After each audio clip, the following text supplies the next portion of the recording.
स्वागत है दोस्तों आपका अपने चैनल जेक सिविल क्लास में। अपनी सीरीज चल रही है civil engineering most expected 10 MCQ और यह है अपना पार्ट 12। अपना first question, the appropriate percentage of water in sewage is. दोस्तों जो सीवेज आता है उसमें जो पानी की मात्रा होती है वो कितनी होती है? तो दोस्तों सीवेज में पानी की मात्रा होती है 99.9%, यानी करेक्ट आंसर सी। और दोस्तों जो 0.1% होती है वो होती है सॉलिड्स की मात्रा, तो अपना करेक्ट आंसर है C.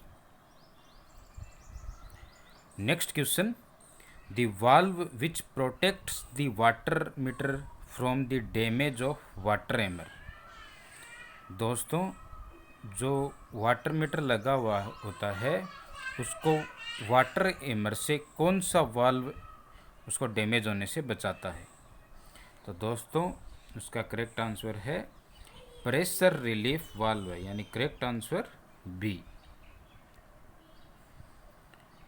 Next question, which of the following stone has the maximum percentage water absorption by volume. दोस्तों इनमें से जो ऑप्शन दिए गए हैं उनमें से कौन सा पत्थर है जो अपने वॉल्यूम का सबसे ज़्यादा जो पानी होता है वो एब्जॉर्ब करता है? तो दोस्तों इसका करेक्ट आंसर होगा ए, यानी सेल। दोस्तों कल हमने क्वेश्चन में पूछा था कि स्लेट किस टाइप की चट्टान है। तो दोस्तों स्लेट कौन सी है? मेटामॉर्फिक चट्टान है जो सेल की ही बनती है। ग्रेनाइट है वो इग्नियस रॉक है, और इग्नियस में भी प्लूटोनिक रॉक है, क्योंकि इग्नियस में वो चट्टानें जो पृथ्वी के अंदर जाकर जमती हैं वो प्लूटोनिक रॉक कहलाती हैं, जिसका एग्जांपल है ग्रेनाइट। क्वार्ट्जाइट है वो भी आपकी क्या है? मेटामॉर्फिक रॉक है। Next question, Ringelmann's scale is use to. जो रिंगलमैन स्केल होता है वो किसके लिए यूज़ किया जाता है?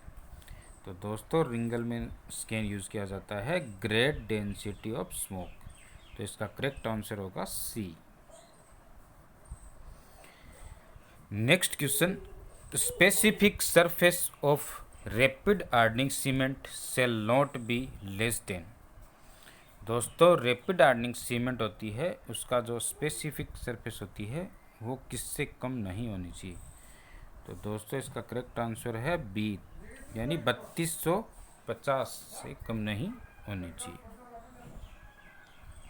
Next question, which of the following are primary air pollutants. दोस्तों जो ये ऑप्शन दिए गए हैं उनमें से कौन से प्राइमरी एयर पोल्यूटेंट्स हैं? दोस्तों प्राइमरी एयर पोल्यूटेंट्स होते हैं आपके जैसे lead, sulphur dioxide, nitrogen oxide, hydrocarbon, ये क्या कहलाते हैं? आपके प्राइमरी पोल्यूटेंट्स। और आपकी ओजोन, फॉर्मेल्डिहाइड, H2SO4 ये कहते हैं आपके सेकेंडरी एयर पोल्यूटेंट्स में आते हैं। तो इसमें से मैंने बताया कि आपका ओजोन क्या होता है?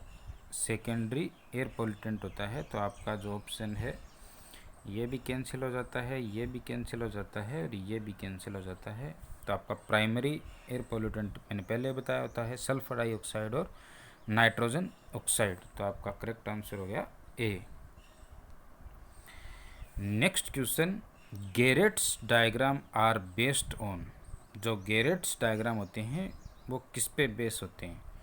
तो दोस्तों गेरेट्स डायग्राम केनेडी थ्योरी पे बेस्ड होते हैं। तो आपका जो करेक्ट आंसर होगा वो होगा B. Next question, minimum size of the particles of the sand. दोस्तों जो सैंड होती है उसकी मिनिमम साइज़ कितनी होती है? तो दोस्तों सैंड की मिनिमम साइज़ होती है 75 माइक्रोन। तो अपना करेक्ट आंसर क्या हो गया? A.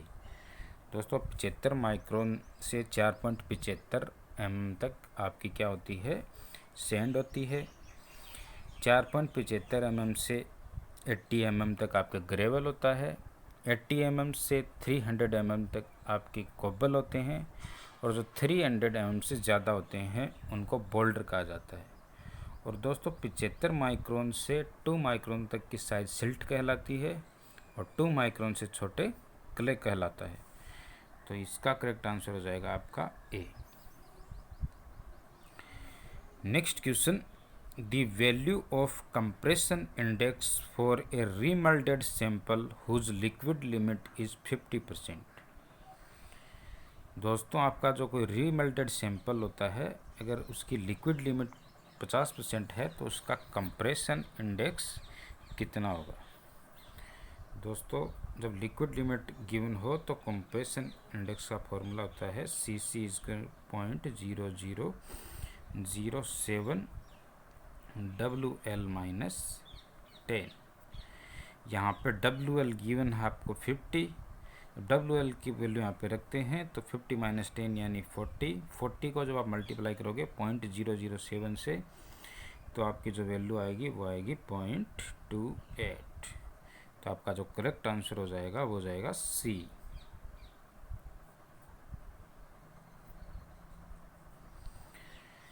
Next question, what is the rainfall intensity according to the formula given by British ministry of health if the time of concentration is 540 second. दोस्तों British ministry of health के अनुसार rainfall intensity क्या होगी अगर आपका time of concentration है 540 second. तो दोस्तों चलिए इसका आंसर देख लेते हैं। According to British ministry of health rainfall intensity का फॉर्मूला होता है K = 760/T+10। दोस्तों यहाँ पे जो K की यूनिट आती है वो mm/आवर आती है, लेकिन T यहाँ पे मिनट्स में आता है। आपको T गिवन है सेकंड्स में तो इसको अपन मिनट में चेंज कर लेते हैं। तो T = 540/60 तो यहाँ पे आता है आपका 9 मिनट। 9 की वैल्यू जो अपन यहाँ रखते हैं तो इससे आएगा आपका 40 mm/आवर। तो आपका जो करेक्ट आंसर हो जाएगा वो जाएगा सी। दोस्तों पिछले पार्ट में हमने पूछा था कि प्लास्टरिंग इज आल्सो कॉल्ड, कि प्लास्टरिंग को और भी क्या कहा जाता है। तो दोस्तों इसका करेक्ट आंसर होगा पारगेटिंग।